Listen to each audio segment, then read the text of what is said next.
Boom, what's going on, everybody? Hey, welcome to another fun and exciting trucker vlog. I thought I would tell y'all my cancer story, how I survived, battled and survived one of the deadliest cancers there is, stage 4 lung cancer. And I thought I'd tell you that while today I have to pick up a place just down the road here, 2 miles down the road, literally, and go to Haslett, Texas. It's actually the load's going to Arizona, somewhere in Arizona. It don't matter to me where that goes because I take it to the rail in Haslett, Texas, BNSF rail. So, but I don't have a trailer. I don't have a container. So I need an empty container, and looks like the closest empty container is in Austin. So I'm going to have to bobtail, which is without a trailer, from here to Austin, Texas, and then grab an empty container at Amazon in Austin and bring it back here to Temple and grab my load to go to Haslett. That's what I'm going to do after these words from me. This is the new 9mm 18 wheel shirt. I'm going to turn around here and see if y'all can actually see. It's got it on the back too. It's got it on the back too right there. So that's available at 9millsontwowheels.com.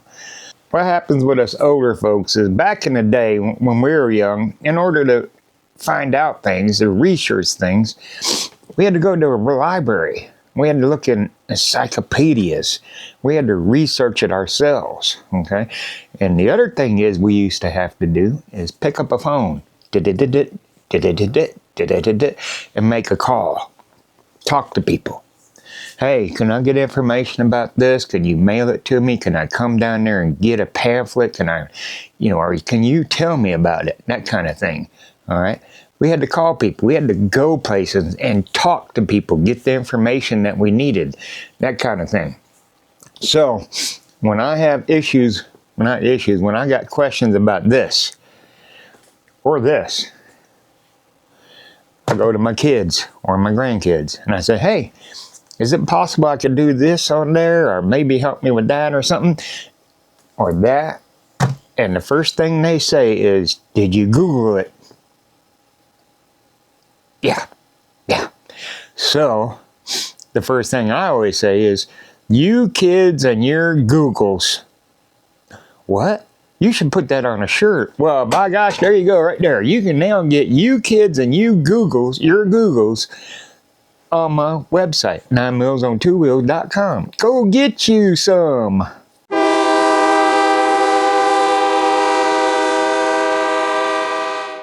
Welcome back. All right, it is 4:18 a.m. and I have just completed my pre-trip. Everything looks good. Everything good to go. As soon as I get my computer to cooperate, there we go.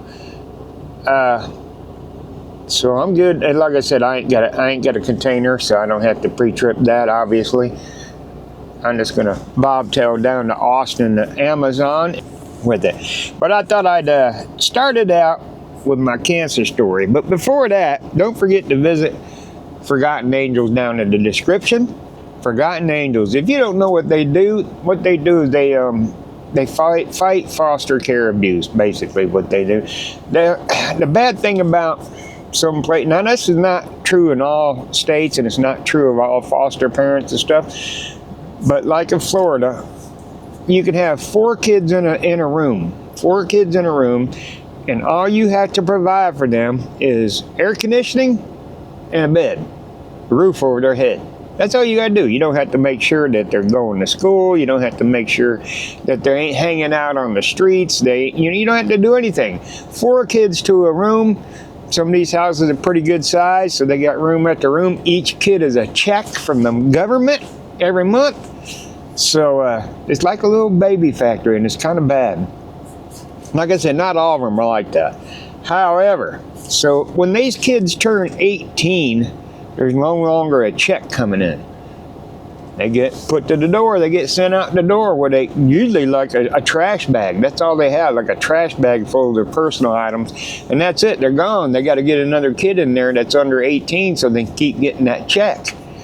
So these kids young adults end up on the streets, end up, doing drugs, prostitution, you name it, just all kinds of stuff. What Forgotten Angels does is they take them in. They take them in and give them a fighting chance. They teach them life skills. They get them driver's license. They make sure that stuff. They go to court with them sometimes and help with court stuff. On and on. They get a job and just all kinds. The stuff that they do is just amazing. Okay, amazing. So it's a charity that's near and dear in my heart. Check it out in the description. It's linked down there in the description. But their Facebook page and their website. They give away motorcycles and other things. But mainly they give away motorcycles. From time to time, they give away a motorcycle for a $25 raffle ticket. You could win a motorcycle. And it ain't like 1 out of 10,000 or 1 out of 30,000. It's usually about 700 to 1,000 people. That's your chance. About let's say 1 to 1,000 to win a motorcycle. And now these great, some of them are pretty dang nice custom motorcycles, and some of them, they ain't brand new. Trust me, okay? But they are a motorcycle, and yeah, consider getting you some raffle tickets. Visit Forgotten Angels website and all that stuff down there in the description. Sign up for Harness. You can get it. There's a link down there to Harness. Harness rounds up the dollar amount that you purchase with your debit card, rounds that up to the nearest dollar, and it gives that rounded up amount to Forgotten Angels. It's a click it and forget it kind of thing, and you're automatically enrolled in all the giveaways.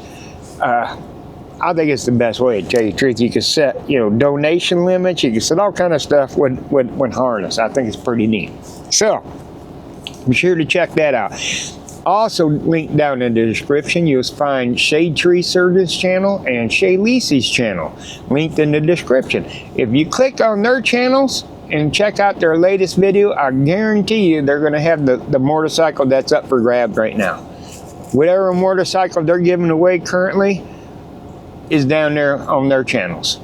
So check that out. You'll see the motorcycle, they ride them, everything else, or fix them up or do whatever. But definitely check it out. Awesome charity, and consider going to a camp out. If you haven't been to a Forgotten Angel camp out, you are truly missing out. They do a camp out every 6 months to celebrate, helping and all that stuff, raise a little bit more money in that. I got to go to Austin, get it empty, and then I got to come back here to get my load. Now, before we do that, let's get right into the story. 2020, March of 2020, I was at a little truck stop in Broken Bow, Oklahoma. I had left Mount Vernon, Texas, Lowe's there, and was headed to Fort Smith, Arkansas to pick up a load. I had an empty container.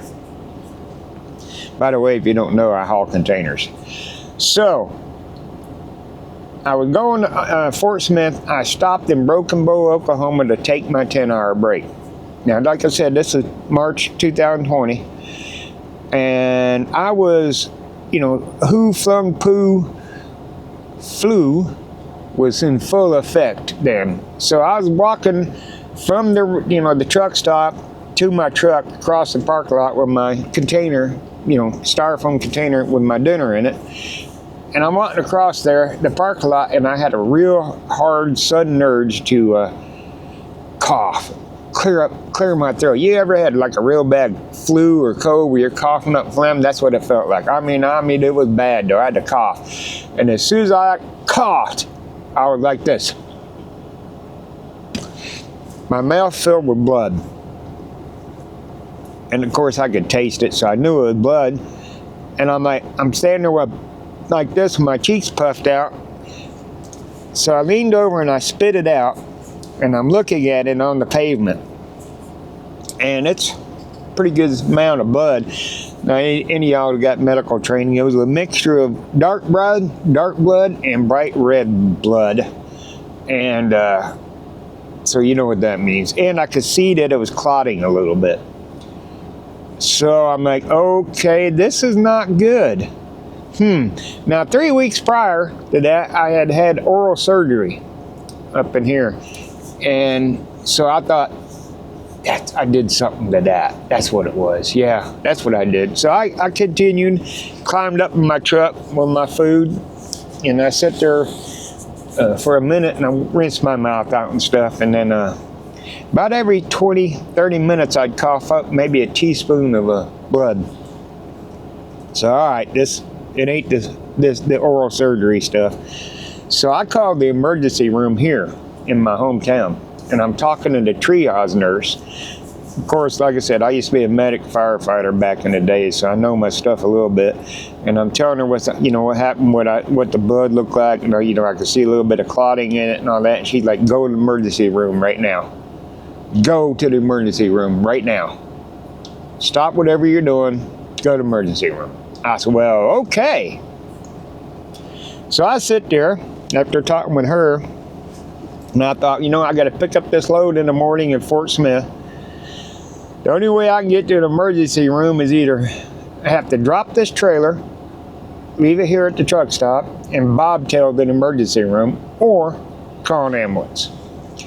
So I sit there contemplating that for a little while, which was a huge mistake because I actually could have died. I shouldn't have never done that. Don't do stuff like that. So I sat there for a while and I ate, and I stopped coughing up blood. I said, okay, all right. I went to sleep. I got up the next morning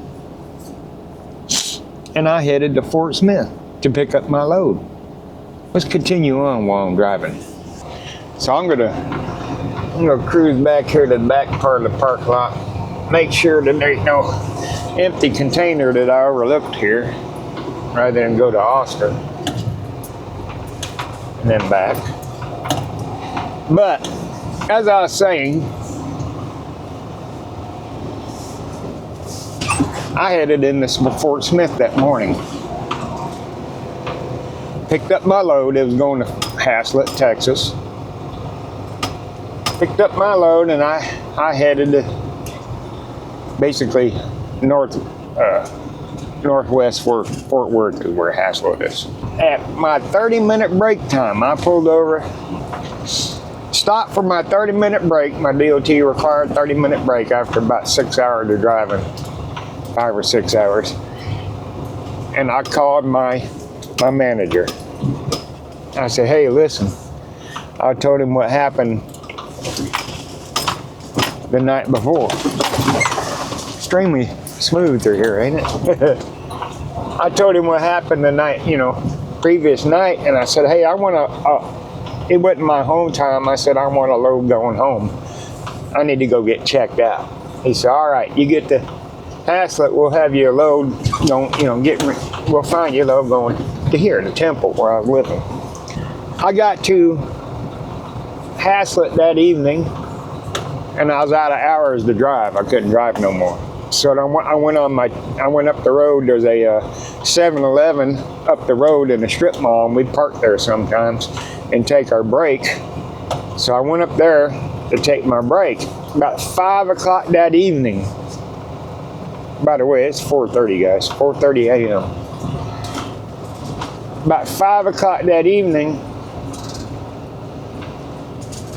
I started coughing up blood again. Not as much as the first time, but coughing up blood. I said, "All right, this is getting pretty dang serious." An hour or two, like an hour and a half later, I was no longer coughing up blood. But I'm like, this is getting pretty serious.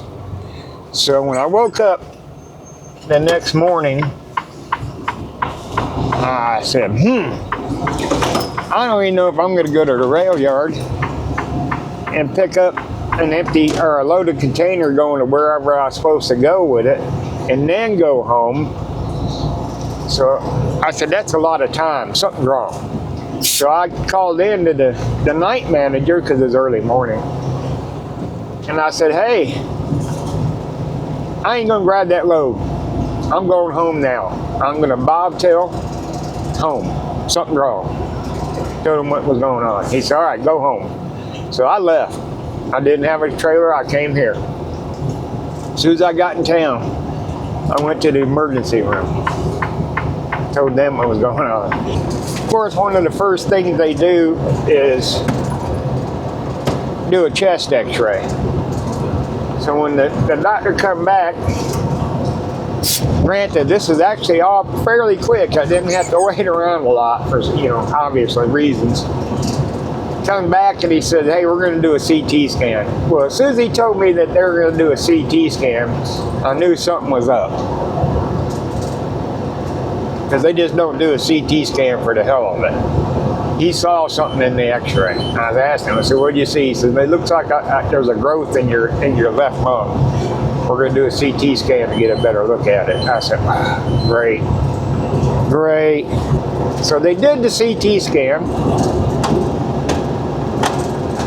And then the doctor came and talked to me. He said I had a 12 centimeter, almost 4 3/4 inches, if you don't know what that is, growth in my left lung. This, that, the other thing. We talked about it for a little bit, and he's like, he said, you know, I hate giving people news like that and everything else, because it could be very, very bad, which it is, obviously. So I went home, and that's when all the fun started. I call it fun, but it ain't fun. I had to meet with an oncologist, okay? So the next, I think 3 days later, I had an appointment with an oncologist. Went in there and met with one of the best oncologists I know. Of course, he's the only one that I know, really. But he saved my butt, so, you know, hey. So I met with him, Dr. Gowan at Scott White, Baylor Scott White, if you want to know. And we devised a plan. Because the tumor was so big, they had to remove the whole lung, the entire lung. So the plan at the time, it was stage 3. The plan at the time was go in there, remove the lung, and then do chemo. So, in order to do all that stuff, you gotta, you know, they gotta make sure that you can survive the surgery and that you can survive after the surgery. So, all kind of tests, all kind of different tests, and everything, like a lung capacity test. The lung capacity test actually showed that my right lung was already doing 85 to 87% of the work. So surviving without the left lung probably wouldn't be no problem, because my right lung was already doing a lot of the work, a majority of the work. So that and the other thing, they done a stress test. And when they did the stress test, they determined that I might have had some cardiac blockage. So they can't do lung surgery if I'm going to have a heart attack while they're doing it. So they decided to go in and check it out. And sure enough, they had to put 2 stents in. They had to put 2 stents in. And, you know, they have to wait, because now I got to go on blood thinners. And once you're on blood thinners, you can't, you know, have surgery. You bleed to death, obviously. So they put me on blood thinners. Literally the next day after I got home, after they put 2 cardiac stents in, I started coughing up blood. I mean, coughing up blood. I'm talking exorcist, launching blood. I mean, it was bad. So luckily, I only live about, maybe 5 miles, if that, from the hospital. So I jumped in the car with the sister-in-law. I told her, gotta go. I'm coughing up blood. Jumped in the car. We hauled butt to the emergency room. I'm standing there with the receptionist in the emergency room, coughing into a solo cup. And a nurse comes out, takes me by the arm, and leads me back to where they get the vitals and stuff. Took my vitals and takes me right into a triage unit, trauma unit, in the emergency room. I bet you I wasn't in there 2 minutes. I'm sitting there on the gurney. Now I got a bag that I'm coughing into. And and the doctor and several nurses come through the entrance of the triage room, and I'm trying to tell them that I can't catch my breath. I can't breathe. That's all I remember. I went into cardiac, or I didn't go into cardiac arrest. I went into respiratory arrest. I stopped breathing. Luckily, like I said, they were coming in the room when it happened, and of course they emergency intubated me and saved me, but they couldn't get the lung to stop bleeding. I'll put some pictures right here. Here we go. Here's some pictures. Well, let me I ain't gonna put them there yet. Hang on just a second. So the emergency intubated me, got me breathing again. Well, they put me on a respirator. And they put me into a medically induced coma because they couldn't get the lung to stop bleeding. So 5 days later, they bring me out of the coma, and they're like, well, we can't get the lung to stop bleeding. By the way, here I am when I came out of the coma. And by the way, when you wake up and you're intubated, it's a trip, okay? So here I am in the hospital. When I woke up out of the coma, I'm telling, hey, everybody, look, here I am, I'm okay, giving them the signal. So they said, listen, we're gonna try something. We're gonna zap you with the most radiation somebody can take to see if we can't get the tumor to stop bleeding. What they didn't know at the time was it wasn't the tumor bleeding, it was actually the good tissue around the tumor being irritated by the tumor. But anyways, we're gonna zap you. I went down to radiation. They put the back thing that I had formed, underneath my back, and they lined up the tattoos with the machine, and they zapped me. They cooked the shit out of me. Now, that's question number one that came up. I didn't have any burn marks.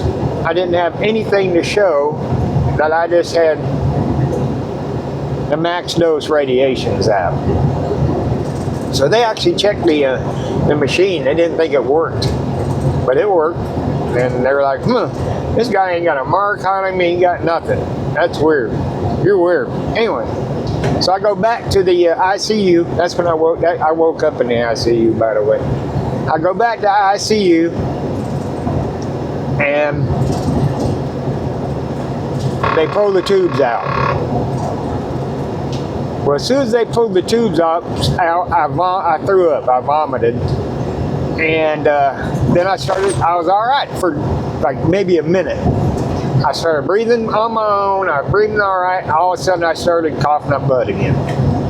And boom, I went into respiratory arrest again while I was in the ICU. This time, I was told that they almost didn't get me back. That they had a lot of trouble clearing my throat and getting me all set up or re-intubated. And so they almost didn't get me back. So they re-intubated me, and they put me back into a coma. Now look right here, I'll show you this picture right here. If you look at the tubes, you can see blood in the tubes. Like I said, I used to be a medic, firefighter medic at one point in time, so it wasn't long after me being in there that I started clearing my own tubes, doing my own suction, doing it all myself rather than the nurses coming in there to do it. I knew, you could feel it building up and stuff, and also I had pneumonia, so I could feel the phlegm building up, so I was doing my own suction, clearing my own tubes, doing all that stuff myself rather than the nurses doing it. Anyway, I thought, something I did. So they woke me back up the next day, and they're just like, listen, we can't just get this lung to stop bleeding. And I got a tablet I'm writing on questions and stuff. And the whole time, my family's out in the parking lot because of COVID going on, the who flung poo flu. And so that sound is saying I'm close to that line, or something in the lane next to me was there ain't. Sometimes it picks up stuff that ain't there. Anyway, so they're like, we don't know what to do, this, that, and everything, so they're trying to figure it out. So one thing, like I said, I was on blood thinners because of the stents. They determined that maybe because of the blood thinners, that's the problem. Okay, that the issue is. So they took me off the blood thinners after, what, 5 days. I'm no longer taking blood thinners. Anybody y'all know that's got stents or anything like that, you go on blood thinners, you're going to be on blood thinners for at least 4 weeks. At least 4 weeks. And then you're going to do a baby aspirin regimen after that. You take baby aspirins every single day. I don't take baby aspirins, and I don't take blood thinners. Okay? Just because of that right there. They don't want me coughing up blood. And they think that may have been the issue. So, our cardiologist is there, and he's like, dude, he says, we ain't never done this before. I don't know of anybody that's gone off blood thinners after getting stents after 5 days. He said, I've never even heard of it. So he's like, he didn't. He said, I don't know what's going to happen. I have no idea what's going to happen. So he shook my hand and said, good luck. That's what I kid you not. He said, I don't know what to tell you. So they took me off the blood thinners after only 5 days. And then they talked with the doctors. Actually, at that point, they said they talked to the doctors that do the stents, and they said, listen, you can open up an artery. Can you clog one up? Can you block one off? They said, of course we can. They said, can you go in there and block off the main artery to his left lung? They, well, we ain't never done that before. But yeah, we could probably do it. We'll try. Got to do something. So I signed away, said, yeah, okay, give it a try. And they went in, it took them 3 attempts to block off the main artery to my left lung. It's called a coil pack, kind of like a beaver dam. Look right here, I got this picture right here. This is my chest. Now, if you look at this, if you look right there where it looks like a stylus pen in the left lung, that's what it looks like a stylus pen. That's the coil pack that's blocking the main artery to my left lung. Okay, now if you look, you can see that shaded area. That's my lung full of blood right there, my left lung. They blocked off that artery. If you look on the right side, that spaceship looking thing, that's a chemo port. That's it's connected to my jugular vein, my jugular artery, I should say. And that's how they put the chemo and all kind of, because chemo's pretty thick, you got to use a big needle, and it's basically a diaphragm that's underneath my skin. Anyways, or my matrix port is what I call it. So they did that. It took them 3 attempts. The very next day, I'm sitting in recovery. I'm sitting up and I'm eating. I hadn't eaten like a week, except for the food that, the liquid food that they put down the tube that's in your nose. And so I'm eating. I've lost my voice from being intubated for a week. And the 2 doctors that did the procedure where they put the coil pack in come walking in. They're talking to me. And they explained that we had never done that before, that kind of procedure. And come to find out, well, first they walked in and go, wow, look at you. You're sitting up eating. It's amazing. Holy cow, you're just sitting there like nothing happened, all this stuff. And of course, like I said, I couldn't talk. I had to write down, on a tablet. And so they explained to me they had never done that before. And they didn't know how it was going to work out and everything. And they, luckily it did. It worked out. But, B-U-T-T, but they looked it up and it had never been done before. I was the first person in the world to have this procedure done. So now, because of that, of course, they had to get permission from me and all that. So everything is published in the medical books now. Everything. If I stub my toe and go to the emergency room, first I get VIP treatment. As soon as I get in the emergency room, I don't sit around and wait. I go directly back. And like I said, if I stub my toe, they run everything. Full body scan, you do it, all kind of stuff, just to make sure. So, everything goes in the medical books now. So somebody can, you know, maybe have the same procedure and save their life. So that started everything. So now we had to wait. I went off the blood thinner, so we had to wait 4 weeks. 4 weeks before they could remove the lung. They're going to go in and remove the lung now, finally. We're in July now, okay? So we're going to go in and get the lung. So they conked me out after being, this is 4 weeks later, and they went in to get the lung. And if you don't know, they go in kind of from the back side where your ribs are, on kind of to the left a little bit, you know, or to the right, whichever. Kind of on your side, but towards the back. And they're going to go in there and get that lung. So they opened me up, and they discovered, they went in there to look first, and they discovered like a pencil eraser size, you know, like a number 2 pencil eraser size piece of cancer on the inside of my rib wall. You know, the epidermis inside of it. Anyway, there was more cancer that didn't show up on the scans. So they removed that cancer that they found, the eraser-sized cancer, and they said, well, there's no point of putting him through removing his lung and all that stuff. He's gonna die. It's stage 4. It's spreading.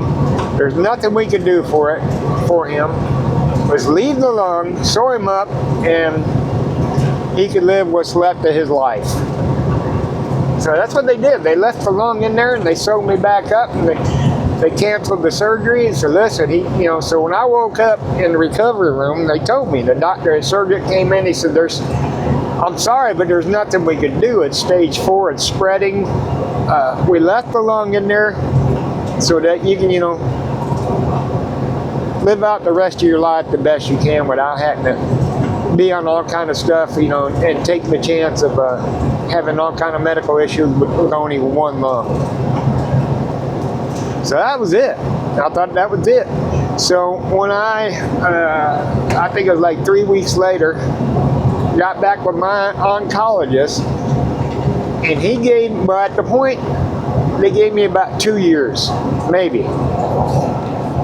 Actually, that was at the beginning. They gave me 2 years, maybe. That was the estimate of how long I had. 2 years, maybe.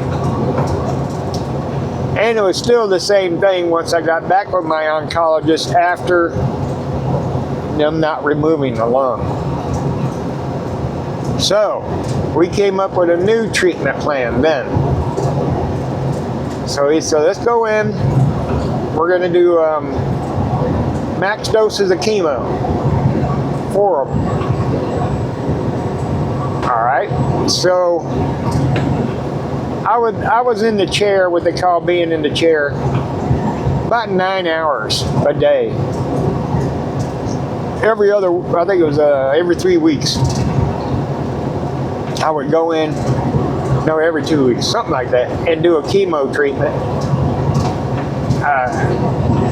Like I said, I'd be in the chair for about 9 hours getting a chemo treatment.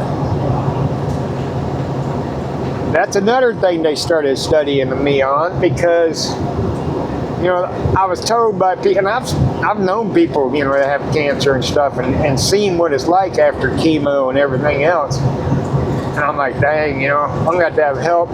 My bedroom's upstairs. I live upstairs and stuff. And I'm going to have to have help getting upstairs, this, that, the other thing. I'm going to have all, you know, nauseousness and just getting sick and fatigue and all kind of stuff.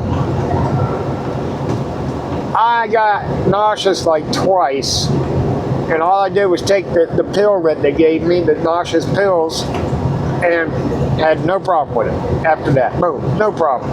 I was a little fatigued, but nothing major. I mean, nothing major at all. I would get a chemo treatment, walk out the hospital, and my at the time I had a pickup, and my pickup would be sitting there with my trailer and my motorcycle on the trailer, and I would drive to Florida,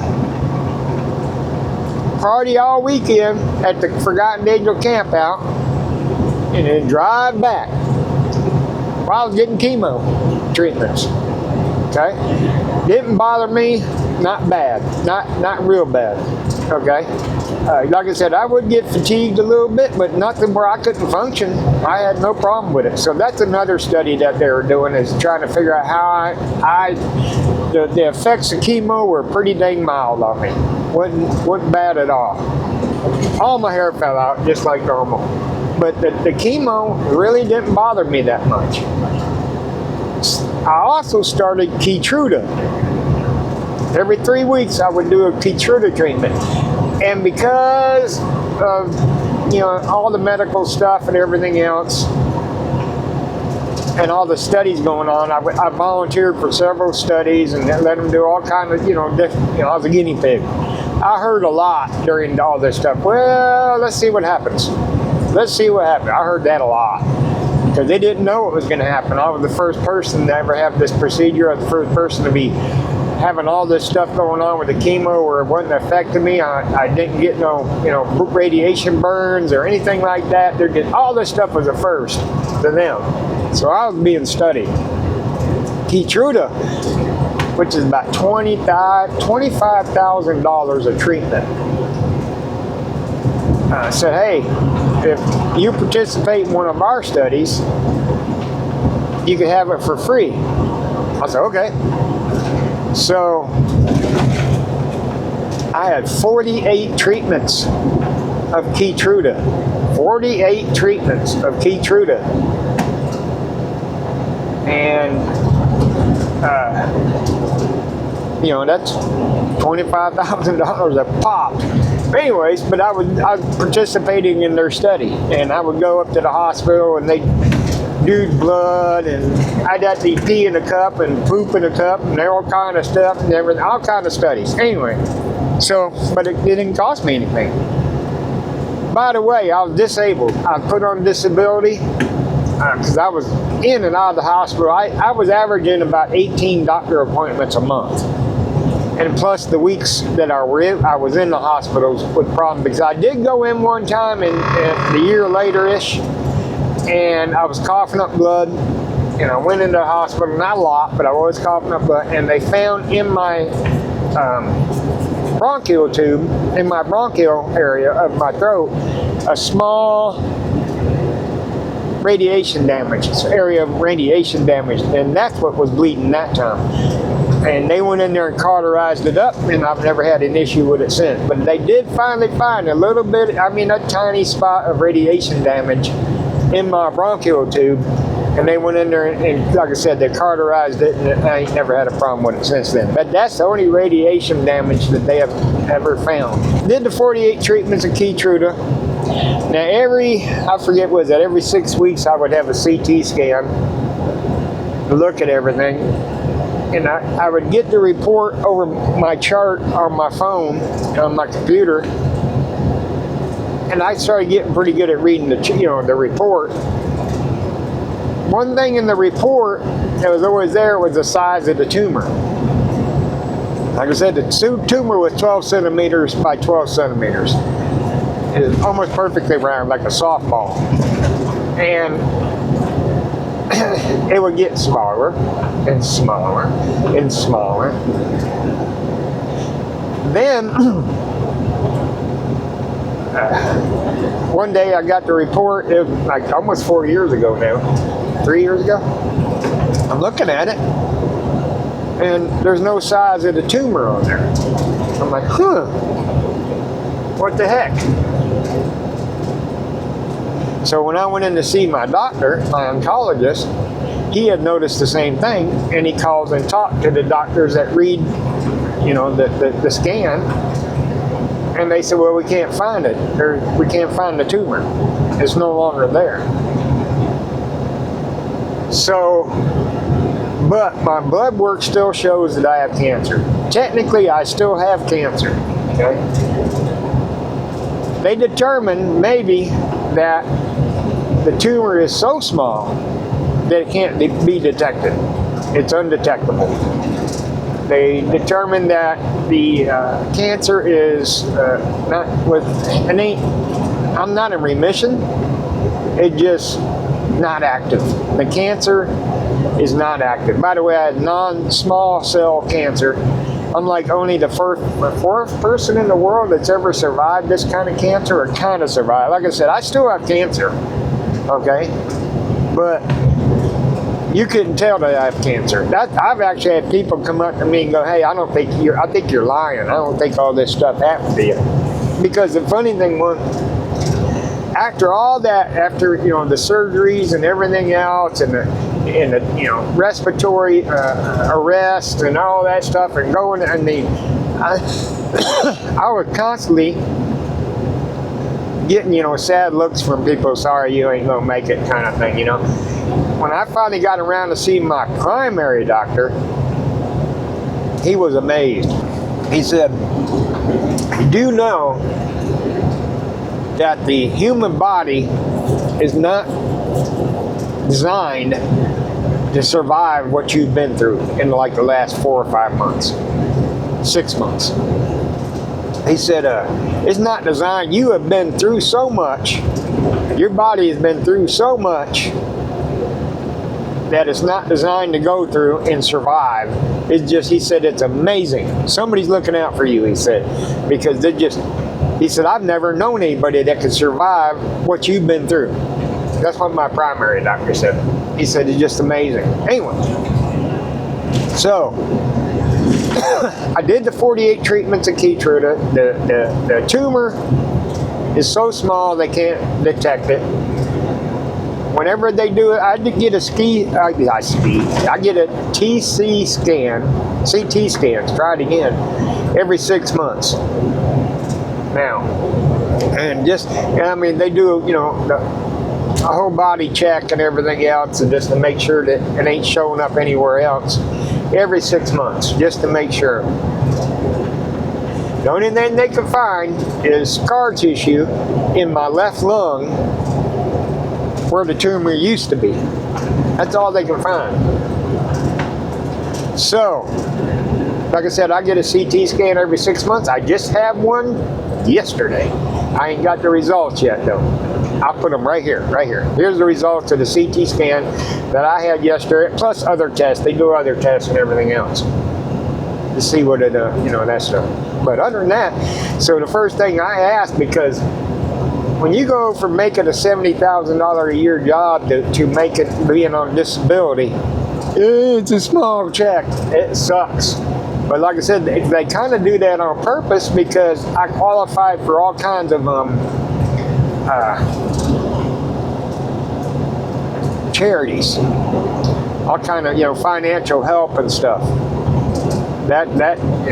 Because right now, once I've gone back to work, even though I only do it every 6 months, like the CT scan that I had yesterday was $12,000. $12,000. So that's why they put you on disability, because you cannot, not most people can't afford to pay that out. So now I'm paying for it out of my pocket though. So, whew. But luckily I got pretty good insurance, and it's only like $300 for me. But anyway, I'm just saying. But so I was on disability, getting that little check for 5 years. 5 years. I asked my oncologist and my primary doctor, I said, can I go back to work? I mean, at this point, it was like 2.5 years since the tumor disappeared, and I'm doing all right and stuff. I'm doing fine.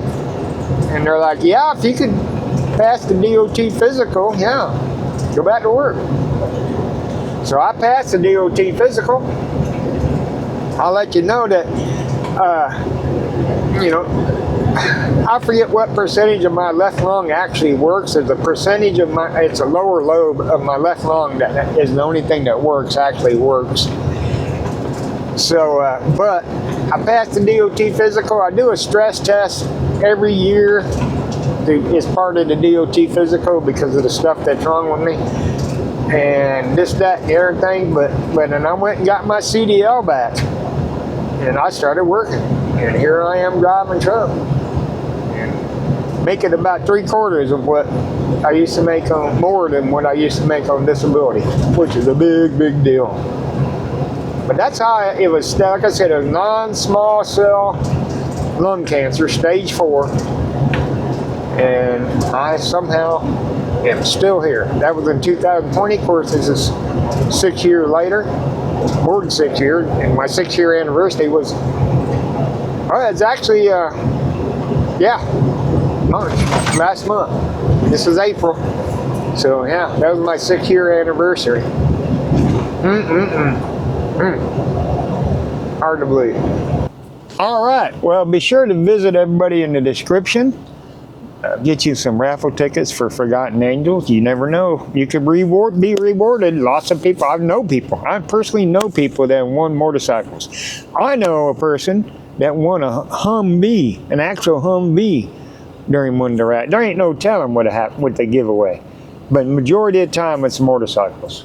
So check out Shadetree Surgeon and Cheyleesi's channel, link down in the description. Get you some raffle tickets or sign up for harness, either one. Help them end foster care abuse. Go to 9millsontwowheels.com and order you a t-shirt. Don't be a motard. You don't want to be a motard. Order you a Note Me a Motard t-shirt, or a Flash a Stranger today, or the staggering amount of sayings I have on t-shirts in my t-shirt store. It does help out the channel a lot. I do appreciate everyone that orders t-shirts. Be sure to go over there to my other channel, 9 Mills on 2 Wheels, and give that a subscription. Give it a thumbs up. Give it a like. Check it out. All right, and there's some pew things on there too. If you haven't already subscribed to this channel, please consider hitting that subscribe button. It don't cost you a thing. It's just a way for you to get notified whenever I post a video. Be sure to leave a thumbs up. Leave a thumbs up. That also gives that middle finger to YouTube's algorithm if you give this a thumbs up. And share this video worldwide. Tell your friends about it. Tell complete strangers about it. It helps to also give that middle finger to the algorithm. I hope you enjoyed the cancer story. If you know somebody that has cancer, especially lung cancer, and you might want me to point them in the direction of my doctors, just put it in the comments or DM me. You'd have to DM 9 Mills on 2 Wheels Matt. 9 Mills on 2 Wheels Matt over on Instagram. If you have served, or if you're currently serving in the military, if you're a firefighter, EMS, first responder, especially law enforcement, if you're in the healthcare industry, if you're a truck driver out there delivering the goods so we could have a good life, if you vote, stand up for your rights. We appreciate everything you do for us and the sacrifices you and your families have made. Be careful out there. Carry things that go boom. And of course, ladies, flash a stranger today.